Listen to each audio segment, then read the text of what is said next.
with my clients. Yes, so I Mhm. think that was a very rewarding journey. And thanks to the director that he told me that I could do Yeah, this. I'll say. And did when he told you, you should become a coach, um, how did that change your thinking, not only about yourself, but how you approached helping others? Oh, I think that we need to start a little bit earlier than coaching. True. Much earlier than coaching, because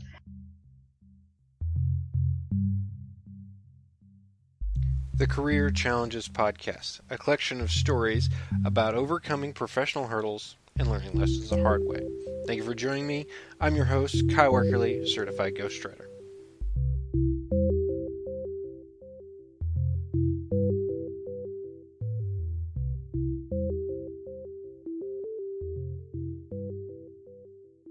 Welcome to Career Challenges Podcast, episode number 10. We're finally into double digits, and I have the pleasure of welcoming to the show Inga Bielinska. So, Inga, welcome. oh, thank you, Kai. Thank you for invitation to the show, and I'm very happy that this is the 10th episode of the show. My daughter just turned 10 as well, so something about the magical number could be. Yes, that is a magic number. I'm glad it didn't take me 10 years to get here, though, so I'll count that as a positive. So you do executive coaching and other sort of consultancies, but not just here in the United States. You do it all over the globe, correct? Yes, I actually currently, I might say that I am working all over the world, so every continent. Yeah. Mm-hmm. Of course, I do it mostly from home, so with the use of the great tool of the internet. Yeah. Definitely.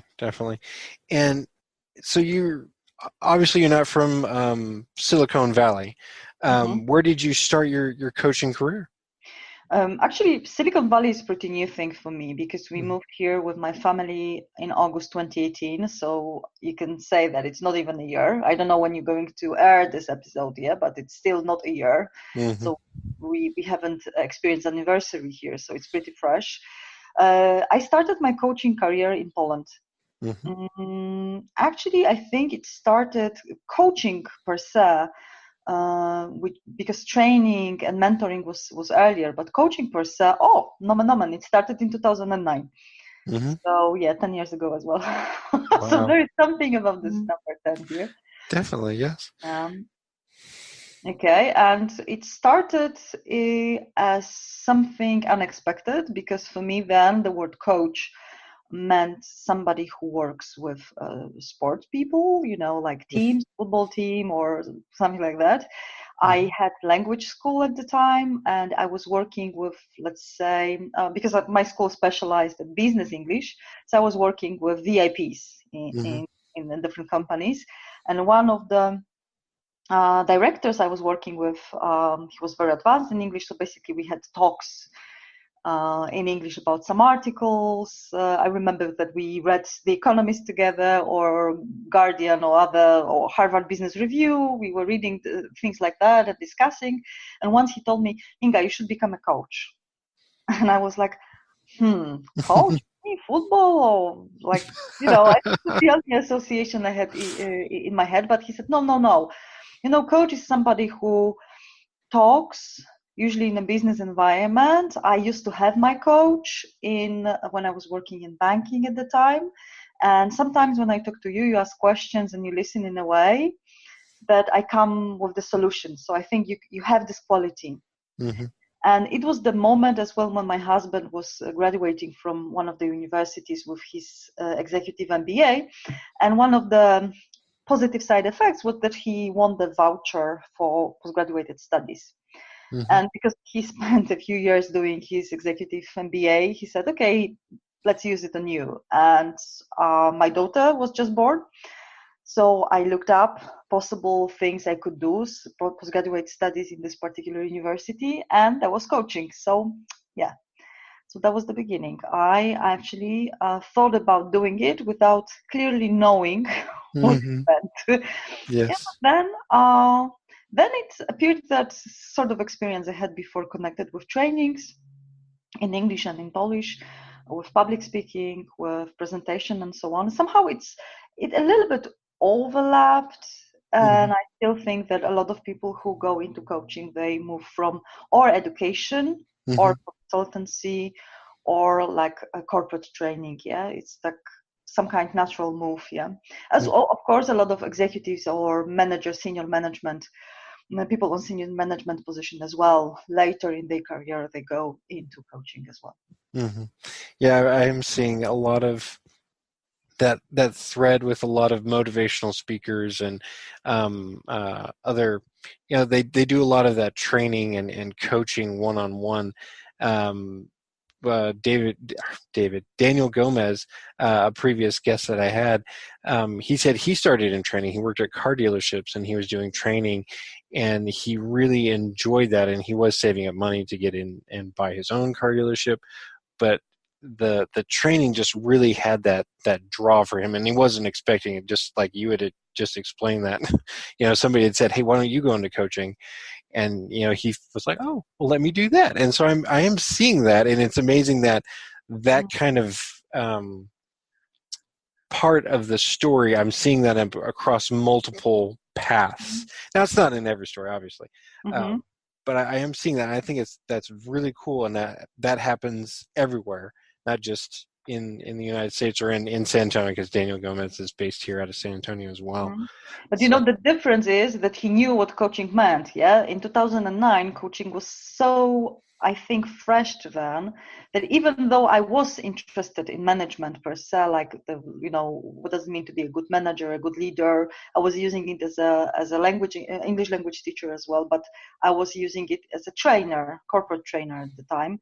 I wasn't familiar with this kind of development work. I think that's the main difference. For me, that it was something completely new. Luckily, there were places I could learn, and I met great teachers on the way, great mentors. They still like among people I could refer to whenever I would need help in with my clients. Yes, so I think it was a very rewarding journey. And thanks to the director that he told me that I could do this. Yeah, I'll say. And did when he told you, you should become a coach, how did that change your thinking, not only about yourself, but how you approached helping others?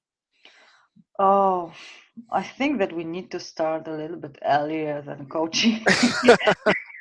True. Much earlier than coaching, because I think that my interest in helping others, especially helping leaders, started when I was running my own business. I had a very good business idea. I still think that the business idea was brilliant, but somehow I couldn't, build a good and loyal team around this business idea.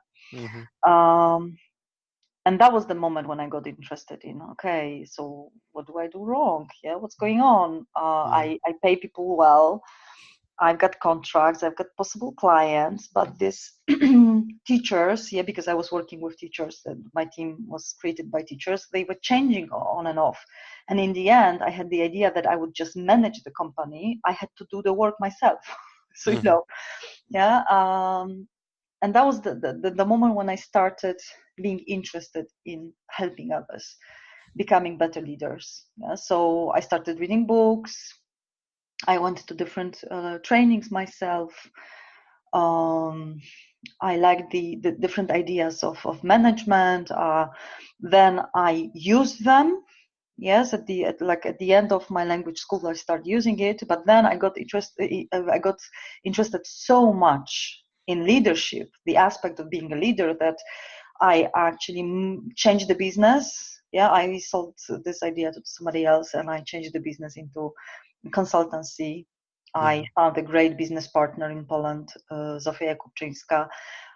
We are separated by ocean now, and we still cooperate with each other. We actually wrote 2 books together. So but it started with my own problems as a leader, and then coaching transformed it a lot, because I came from education. I went into training and consultancy. All these roles have one thing in common: the thing that I know better. Yeah, I Yeah. know. Yep. And I'm here to tell you. I'm Hmm. here to teach you or to consult you. Yeah, I'm here to share my knowledge with you somehow. Okay, the teacher, I would say the distance is even further than with a consultant. But with coaching is completely different because coaching is a partnership. Hmm. So basically, you're a partner in a dialogue. And I think that that's not surprised that the person who told me I could be a coach, Hmm. it was a person I had a little bit different lessons with. I wasn't really teaching him. Hmm. We were talking, yeah, because his English was very good. He just wanted to have like a sparring partner to talk to. Hmm. Yeah, I think that when we think about like business English at the time, it was much better than me. I'm pretty sure, yeah. But my role was completely different. Yeah. So coaching taught me listening in a little bit different level. Like, do not listen to teach, but listen to show or to ask question or to feedback something or to mirror something. That's a different kind of listening. And as well, taught me being a partner and like following the client, yeah, being in a dance with a client. This is a kind of metaphor of dancing, that there is move and you react to this move. It's completely different, organization of work than during workshops or during lessons. Yeah, it's Hmm. different. Wow. Well, so you mentioned, it's like a dance, obviously there's give and take, there's a little bit of tension, and that a lot of it, you feel comes down to listening. And so from your expert opinion as a coach, how important is listening? Oh. Oh my God. I think that the world would be a better place if we listen to each other, Yes, basically. I agree wholeheartedly. Yeah. And hmm, I will answer this question as a parent now, not as a coach Oh. or as a trainer or as a teacher, as a parent. Yeah. Mm-hmm. Uh, there are so many moments during the day when I notice that I'm just distancing myself from my kid. That she talks she tells me the story and I'm somewhere else. I'm just listening partially to it. However, I want to be present with her. Yeah, I want to ask questions, and I ask questions, but they are like, they just touch surface because I wasn't really listening to her. And whenever something like that happens, and I spot it, I'm pretty sure that she notices that as well, and it Mm-hmm. doesn't build our relationship. So Mm-hmm. whenever I notice it, I just say, okay, I wasn't paying attention. Could you tell me that again? Could you just share the story again? And then I really try to be in a moment with her, and that builds relationship. And if we could move this experience to work, yeah, this kind of listening to work, to any kind of working environment, between leader and team member, between peers, between coach and coachee, between mentor and mentee, it would change everything. Yeah, I think that if politicians just stopped for a second, yeah, if they could listen to each other the way which shows respect, interest, and you listen to understand, not to reply or to contradict or to attack, the world would be really good. So yeah, I think the listening is the most important part of it. But I feel that I'm still a student in this Mm-hmm. area, yeah, and hopefully I will be the student all my life. Yes, because you never stop learning. I've learned that because I used to teach for a couple of years. My wife is still a teacher. My mom, as I was growing up as a teacher, my dad is still a professor at the college level, and so they're constantly learning. I'm constantly learning. In fact, I was reading a book just before we started here, so it's realizing that I need to keep bettering myself and I need to keep learning. But what I'm also finding with this constant learning is I'm constantly asking questions. So as a coach, how important do you feel the questions are? Oh, Asking now that questions. my another favorite topic, because you know that on LinkedIn I've got this video series, question of the day, Mm-hmm. where I've been actually I've done 111 episodes so far. Wow. Every day I publish between 1 to 3 minutes video where I share one good question Mm-hmm. a viewer can use during coaching session or with the team members or just for auto evaluation or auto coaching. Sometimes I've got guests, most of the time it's just me. But yeah, question.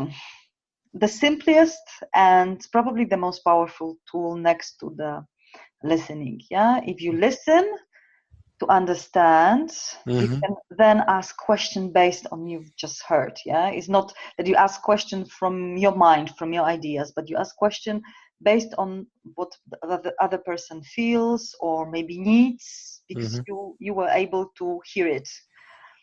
So yeah, question is important. Mm-hmm. Well, I However, mean, coaching is not questions, not only questions. Yes, true, it's you're right. other thing. Yeah. Mm-hmm. It's Okay. not, because obviously people are coming to you for answers. They're asking you questions. But another business coach that I've talked with a lot, he said, it's important to be asking questions, and you still need to be giving answers, but that ratio of questions that you ask to answers that you give should be around, I think he said like 4-1. So for every 4 questions you ask, you should be giving 1 answer. Do you agree with that ratio? Where do you think is a better ratio, if not? Okay, so I will share with you now. There's something I find that like a great difference between coaching in Poland, Mm-hmm. especially Poland. I'm not talking about Western Europe. I'm talking about Poland. Mm-hmm. And United States, and it's strange because actually coaching came from US to Poland. Yeah, something what we do in coaching is very kosher. Mm-hmm. So basically, I used to teach coaching as well at universities in Poland, the courses which were accredited by International Coach Federation.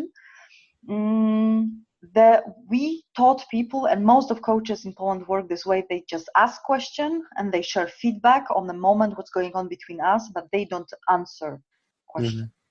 So there is no knowledge sharing. Mm-hmm. And instead, there is something which I call coach salting. Mm-hmm. And there is, you've got the ratio maybe 4-1, 2-2, whatever ratio you want to. And a lot of international companies I cooperate with, they tell me from the very beginning, but the coaching you need to do is not the one you just ask questions and share feedback based on what's going on in between us during the session. You are expected as well to train the person if something like that is happening. So that's why I started call myself as well. I'm, of course, a coach, professional coach accredited by ICF, but I'm as well a coach consultant, and I make difference between these two things. Mm-hmm. Yeah. So, but sometimes I call it kosher coaching. The proper one from the textbook, Sure. just Yes. question. Yeah. And it's not so popular here, as far as I notice. Yeah, it's that you combine as well a little bit of consultancy or a little bit of training and majority of coaching. So from this perspective, I could say yes, this ratio sounds okay. 4-1 is great. Mm-hmm. Oh, that was awesome. I wasn't expecting, where that was going. But that's what's great. That's what's great about the podcast is we can really just explore new things. So you had mentioned earlier you and Sophia had wrote 2 books together. Mm-hmm. Mm-hmm. And so what were those 2 books about? Okay, the first book, the title is Efektywny Zespół, which means effective team, and is the book dedicated mostly to leaders, usually at the beginning of the leadership journey. We were working there in this book on different aspects of resistance you can experience in a team. And actually is connected with some kind of negative personas you can have in your team, like victim or so-called too assertive guy or difficult interface. Yeah, so we found these names, Mm-hmm. like I think like the kind of model of difficult team members, Mm-hmm. and we showed in this book, what could be done, what could be done by peers, what could be done by leaders. That was Mm-hmm. one aspect. And the other aspect is the resistance in a team, which is connected with the different dynamics of the company's culture, or even the behavior of the leader, him or herself. Yeah. So that was the first book. The second one, which was published actually last year in 2018, Mm-hmm. is one-on-one courageous talks with employees, and it's still on bestsellers list in Poland, so I'm very happy about that. Awesome. Congratulations. Thank you. And it is what is unusual about this book, that only maybe 1/3 of this book is like a typical self-help for managers. Mm-hmm. 2/3, these are dialogues, Mm-hmm. conversations between manager and employee, difficult ones, with commentaries, with some kind of showing what went wrong or what went well, and then creation of the perfect dialogue. Yeah, and there are 9 of those in this book. So that's why, because the first one is a very good help. It's like a reference book. You can find a lot of things there, just scanning the index. Yeah, okay, that's here, yeah, there is something about feedback giving, this is something about a different aspect. But the second book is something you can learn a lot, because you read these dialogues. They are fake, but fake based on something. Okay, we didn't record these dialogues. Yeah, but some bits and pieces are actually authentic. Yeah, like we heard somebody saying something like that. Yeah, and then it is put together, and you can read, okay, something like this going on. So now I understand what happened with this person here. Why this person got so angry or distracted or passive. Yeah. So, and a lot of readers tell us that it is very helpful for them, this kind of format of the book with the dialogues. Yeah, it's almost as if they're sitting in on the conversation and seeing it as not just two people talking, but more of those ideas that they're tossing back and forth. And also, is it possible that these books will be translated into English? Because I'd love to read them. Oh, this is actually a question for publishing houses. No, because they weren't self-published. Generally, we found it easier to work with like a publishing house, because they had good advertising as well. Editors could help us, and like they provide everything, proofreading, everything we needed. So we decided to do it as well. Both of them, because first and second book were published in 2 different publishing houses, are well known in Poland. So just to have this name behind it as well. Like sometimes people go and just buy the book because they know that they can expect good quality. Yeah, okay, this publishing house or this series is good. Yeah, so I expect something good. But the drawback of it is that I'm not actually empowered to tell you, that it will be translated soon, because I don't know. Yeah, I can ask. Actually, I have asked, and a year ago I've asked about the first book, and the answer was no. So. I think that a lot of books are published about leadership. If you compare the numbers of the book, all over the world, but in English language, the number is staggering. So what I'm thinking now, actually, I try to publish as much as possible in English. Maybe some articles, and if these articles will help me to create the book, that would be great. Yeah. But then I would go probably to self-publishing, just to have it, easier if I would like to translate it into Polish. Yes. Yeah, because that's a lot of hassle going on if you have the third party who takes responsibility for your work. Yeah, definitely. And I understand you're working on a third book now. Yeah, but this is the book which is not connected with leadership as leadership. This is something connected with my hobby. In Polish as well, I have some kind of group which works around the persistence. It's connected with something which changed in my life over 3 years ago, when I found out that I have some kind of medical condition which made my metabolism much slower and me less energetic and feeling low most of the time. I, apart from medication, which I was prescribed, I took on running. Mm-hmm. And I wasn't the person who was interested in any physical activity. That wasn't me. I was basically, the person who loved reading, but running, no, gym, no, not my story. And somehow, I've been running every day. Depending on the day, it's 5 kilometers, up to 10 kilometers a day. I actually, here in States, I coached the girls on a run team as well. Wow. Running, yeah. Well, last weekend we had the final 5K race. My daughter took part in it, so it was great fun for me as well. And this changed my life, that I managed to implement healthy habit in my life. Opened my eyes to the thing that people have difficulties with it. Yeah.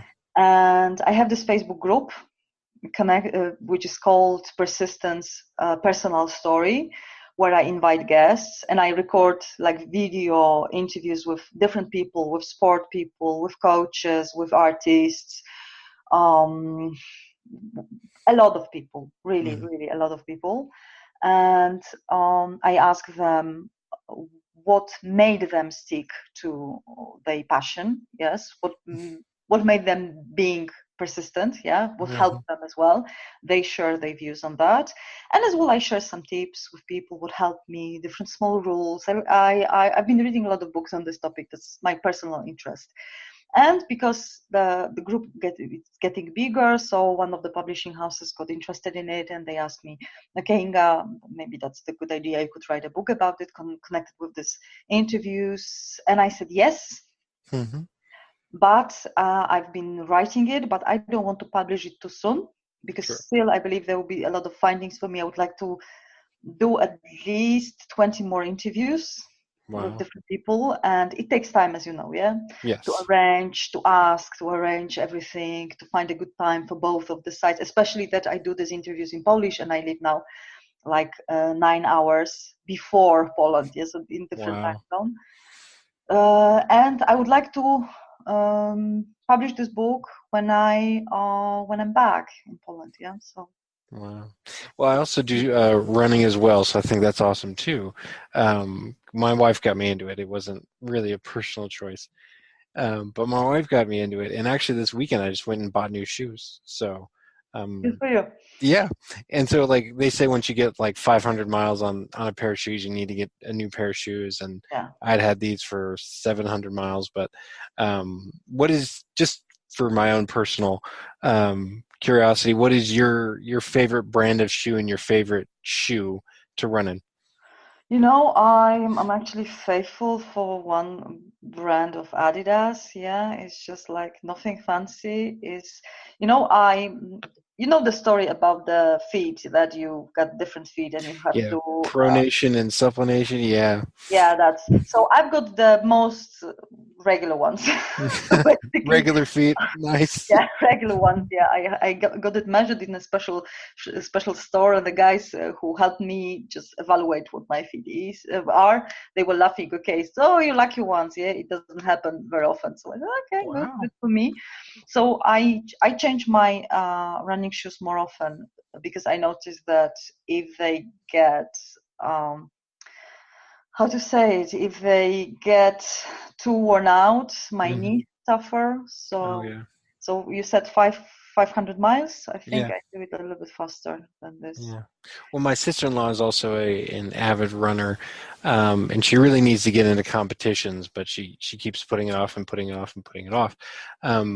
But she was also just very, she's one of those people who knows a lot about running, and not just the mechanics, but the history of the sport. And I told her once, well, I just run in these shoes, and she just flipped out on me. And she said, you can't be wearing those shoes. You can't be doing that. You have to change your running shoes every 500 miles, and you have to be logging this. You have to know this. And so to keep peace in the family, I follow those rules a little more stringently now. And so at first I went with Karhu. They're from Finland, a brand of shoe named Karhu, but I can't find them here in the States anymore. The store I used to go to, they're not carrying it just because they're a small store, so I've had to go to a national Hmm. chain. But the national chains don't carry them, so I had to go to Brooks, and so I got Brooks. What was the brand of shoe I got? The Adrenaline, Brooks Adrenaline. So Okay. that's the. Do you see you more into it than me, because I don't, apart from the like races with my daughter, Mm-hmm. I don't do races. It's not fun for me. Mm-hmm. I generally don't pay much attention to like, outfit and shoes. I must change them often. That's the only thing I know. And yeah, probably as a woman I need to pay attention to the sport brand. That's all what is important for me. Mm-hmm. but Yeah. but the rest is, I'm not so like into it. However, some of my friends told me that running is not the worst. The worst apparently is cycling. Really? So people go crazy there about the equipment and outfit and shoes and everything. But I believe that in every sport you can go to this the way. I'm addicted to my Fitbit. It's Yeah, I actually have an Apple Watch too, so it does the same thing. Yeah. yeah, just measuring things. Yeah, Mm. and I check my sleep patterns, I check my steps, I check my weight regularly, because I know that I can find a lot of important data as well for me. Yeah, I take medication daily, so I need to check what's going on. If I feel lower, is it connected that I need to change something, or maybe this is connected just with weather, or maybe this is connected with the fact that I didn't sleep enough. Yeah, Yes. that's likely. But I'm obsessed about measuring, but I'm not so obsessed about competitions. Yeah, I don't. Hmm. I some friends of mine from coaching groups, they try to convince me like, Inga, you should do like 10K, or Inga, you should do marathon. And I'm like, not really. First of all, in these races, it is too crowded to have fun. I don't Yeah. like running in groups. I prefer running on my own. I work with people all day long. Yeah. Hmm. So running is like the break from all of it. And I listen to books, I listen to podcasts when I run. So it's like a solitary activity for me. Yeah. Gives you a chance to recharge.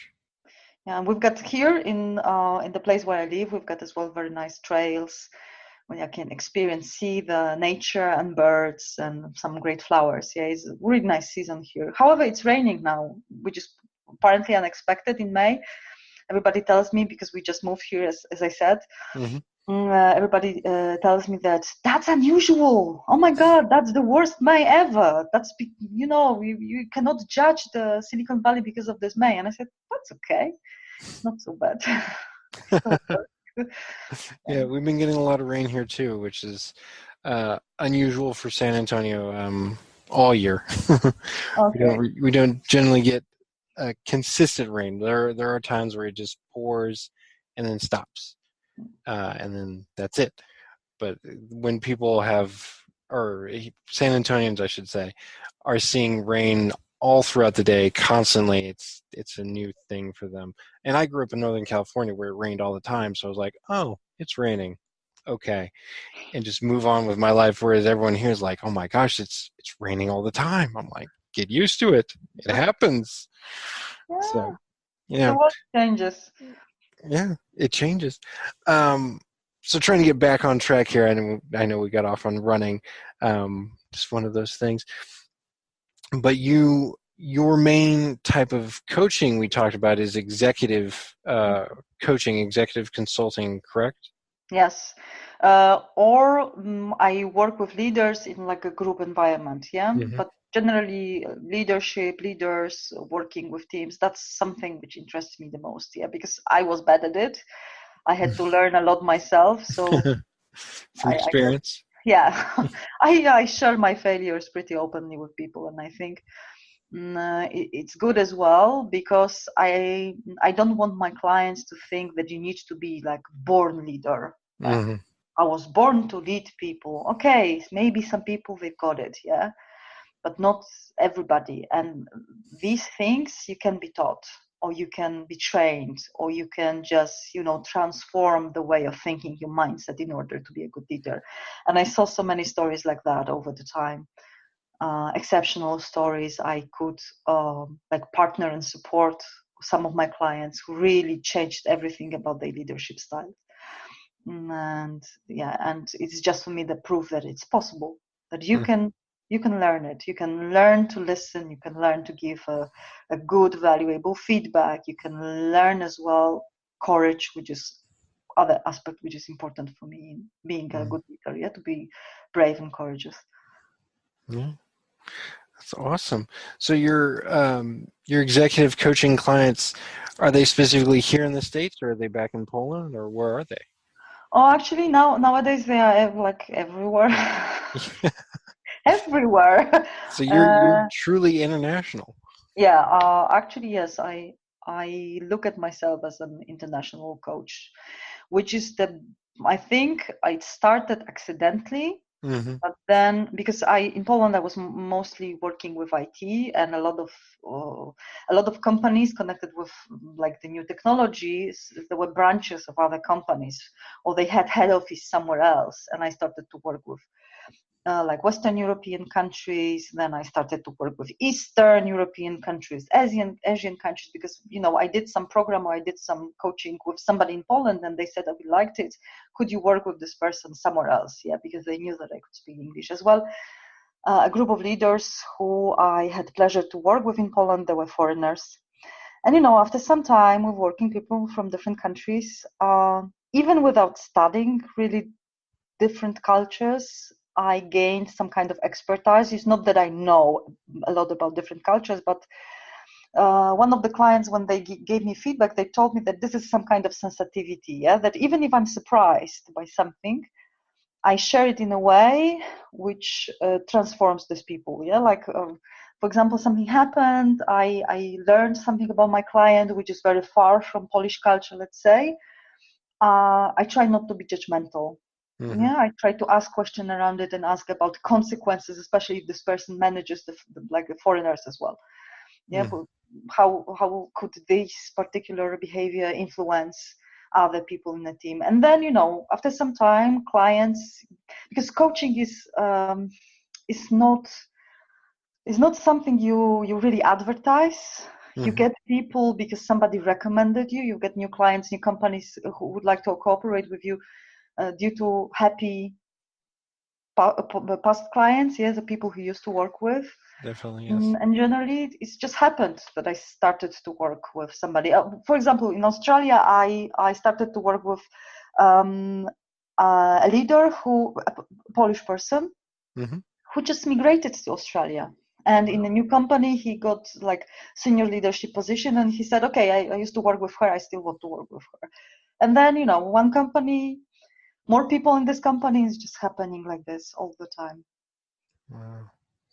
Well, that's amazing. So how do I phrase this? Um, how do you approach asking those questions when there is that culture gap? Is there a specific, I guess, mindset or kind of, I don't know, way of thinking, I guess, is what I'm trying to figure out, is how do you do that? Just, somebody who's never done that, I'm curious. Mm-hmm. Okay, that's something as well I teach when I train leaders who work with remote and multicultural teams. Mm-hmm. Is just switch on curiosity. Mm-hmm. Okay, instead of saying it's different or it's worse, because when you say different, worst, yeah, we start to evaluate. Mm-hmm. Be curious. Oh, how come? What makes you think this way? Okay, so switch on curiosity is the powerful tool, because Mm-hmm. I start to think that if you are curious, you cannot be afraid at the same time. I don't know, I True. have this feeling that our brain is not able to operate these two things at the same time. Yes, so be curious. Mm-hmm. If you're curious, you're more neutral / positive towards the idea. Mm-hmm. And then if you ask questions out of curiosity, these questions sound different. It could be the same question, like, why did you do that? Yeah? If you ask it from the feeling that, oh, it's worse than in our culture, yeah? So Mm-hmm. it can sound in your voice, yeah? So basically, I don't think about the question itself. I ask about mindset the leader has, yeah? Be Mm-hmm. curious, be interested. Okay, I cannot share the stories because True. basically I'm not sure who is going to listen to it, and I don't want to just the breach this confidentiality we've got with Oh, I my understand. clients. But as well, I think it's a privilege to be the part of their story this way. But very often, I can tell you that cultures are so different that very often I'm surprised. One thing, I'm a woman, and with many cultures I cooperate with, it means something. And I work in IT with middle or senior management or C-level executive, C-suite management, and usually these are men. So whatever Google would like to do with the equality, so let's have more women in IT management, it's not happening yet as much all over the world. It's just guys. So there are a lot of different things going on, and I usually ask very openly about that. Yeah. So for example, if we happen to work with somebody from a few of my clients are Muslim. Yeah. So, and they see Polish person, they can see, okay, this is Catholic country and this is a woman. What's going to happen here? Yeah, in this relationship. So I just, before we get into coaching agreement or coaching process together, I just ask openly about that. Yeah, what do you think? What could happen? What is possible? Knowing that there might be some cultural differences. Yeah, that's amazing. That's really incredible. Yeah, I think that's awesome. I'm blown away by that. Yeah, but I somewhere at the back of my head, I would love to have a simpler thing, like the list of questions you could ask. Yeah, yes. okay, this is the list of questions. Ask them, and you will be safe. But if you have the wrong mindset, actually saying wrong mindset is not okay. The mindset of being like scared of difference, like I'm afraid that somebody is different than me.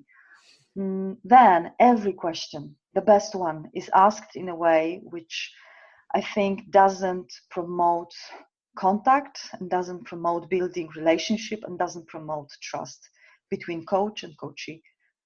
Yeah. Wow. So if we come from that curiosity mindset, it will promote more of that trust and that empathy, is what you're saying? I believe that, I believe that this is the first step, to be curious. Definitely. This is something as well, as a parent, I can tell you that's one thing I would like to teach my daughter, that like, be curious. If you don't understand somebody's actions, don't create the story behind it. Yeah, that okay, she did this because she's mean, or she's like, she stands. So basically these stories are pretty simple, and they're based on somebody's good, somebody's bad. But I try to tell her, okay, Ada, think, what makes this person behave this way? Yeah, or think about as well 3 good intentions this person had before acting this way. Yeah, I do it exactly the same with my clients. They hate this exercise. Yeah, because for example, they come with the story of this horrible team member or horrible peer. I don't want to work with this person. This person is very difficult for me. And they tell me about some particular interaction in between them. And I just smile and say, okay, let's think about 3 different intentions this person could have, but make them positive. Yeah. So what could be the reason, positive reason, that this person behaved in that way? Yeah. Which is not as simple, but it opens eyes. It doesn't mean that in the end you have to say, yeah, that person is an angel. It's not the purpose of this exercise. The purpose is just to be curious, just to open your brain a little bit to different possibilities. Be aware that they're coming from a different perspective. Yeah, and that's hard for me every day. But I'm trying, and I hope that comes through when dealing with different people. Come on, I've been trying as well. Yeah, it's easy to say if I'm not emotionally engaged. It's very easy to do. But sometimes when I talk to my husband about something we are both very emotionally engaged into, neither of us comes from the curiosity. Yeah, we just judgment, and then we have to wake up.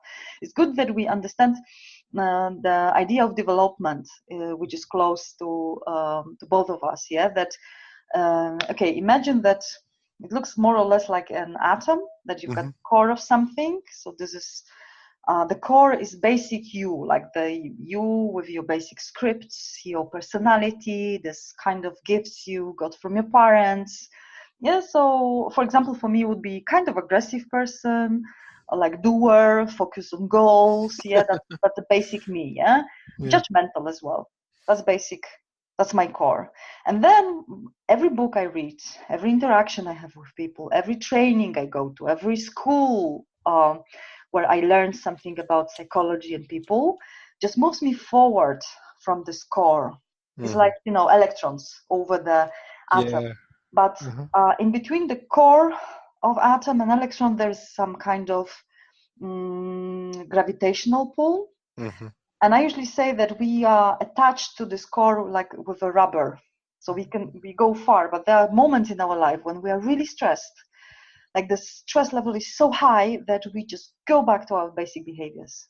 And development, for me, doesn't mean that you will never go back to this core self, but it means that you will understand, and you will find out very quickly, okay, so I did it again. Okay, so let me go back quickly to the place I want to be.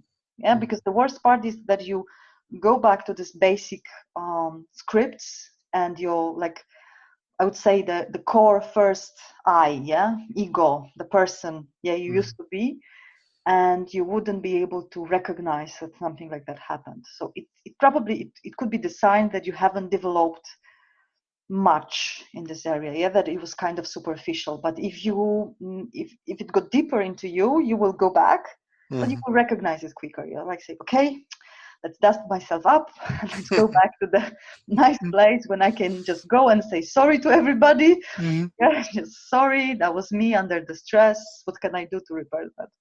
Mm-hmm. Awesome. Yeah. Well, that's amazing, and it's incredibly humbling to be learning this from you as well.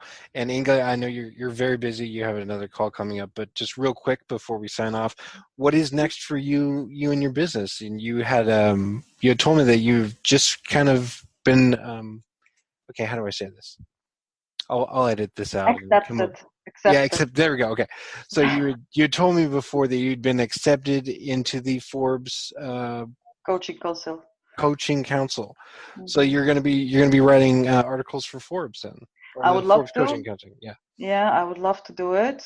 Yeah, and that's a kind of important step for me as well, Mm-hmm. because I think that especially Forbes Coaching Council got a great series of like they post one question and there are a lot of short commentaries from different experts, Mm-hmm. uh, which I think is a brilliant tool for Mm, leaders to learn from that. definitely. Yeah, because you've got like 10, 12 different people commenting on something, different coaches, and they can show you different pieces of advice or different approaches or different tools. Mm-hmm. And I find it very useful for myself. And I thought, okay, I would love to do it as well with them, because I've got some ideas, maybe not for every question, but I've got some ideas which I could share and help people to cooperate well, help people to manage teams Mm-hmm. well in this complex, uncertain, difficult working environment we have now, especially if leaders I work with are like working all over the world like me. Yeah, it's very Mm-hmm. unexpected and complex and Mm-hmm. ambiguous. Yes, very much. And you still have your coaching clients and your coaching groups all over the world, right? Mm-hmm. Wow. Yes, I actually 2 or 3 years ago I wanted to move my work to digital coaching mostly. Mm-hmm. Yeah? I still have some kind of ratio, like let's say in Europe was 50-50. Mm-hmm. I traveled a lot, yeah, because Europe seems to be smaller somehow. United States, I'm Yes. really surprised to notice Yes. that, yeah. So traveling, let's say, to Berlin or to Berlin, 3 hours from my hometown, yeah. Wow. Flight to London, come on, 2 hours. Everything was really, really close to each other. Yeah, so traveling was very easy. Here, it's a struggle somehow. Mm-hmm. So here I have 80-20 ratio, yeah. But still, I believe that because I mostly work with people who manage digital teams, Mm-hmm. yeah, so people are working from different places in the world. I need to be able to work well as a digital coach, a digital trainer myself, yeah, because then I could be really helpful for them. Yeah, just I know what they're talking about if they share some issues or some challenges they have while managing remote teams. Yeah. Wow. Well, that's amazing. Well, Inga, thank you very much for your time, and thank you for being on the Career Challenges podcast with me. Well, thank you for the invitation. I think Kyle, you do a great job here with this podcast, but as well with your videos on LinkedIn. I'm a great fan as well. Oh, thank you. Yeah. Awesome. Yeah. Would you like to be a guest on the Career Challenges podcast? Visit thecareerchallengespodcast.com to find out how you can share your story. Eager to share your story with a wider audience and enhance your brand? Visit weckerlywriter.com. That's WECKERLYWRITER.com to discover how you can begin your author journey. What are you waiting for?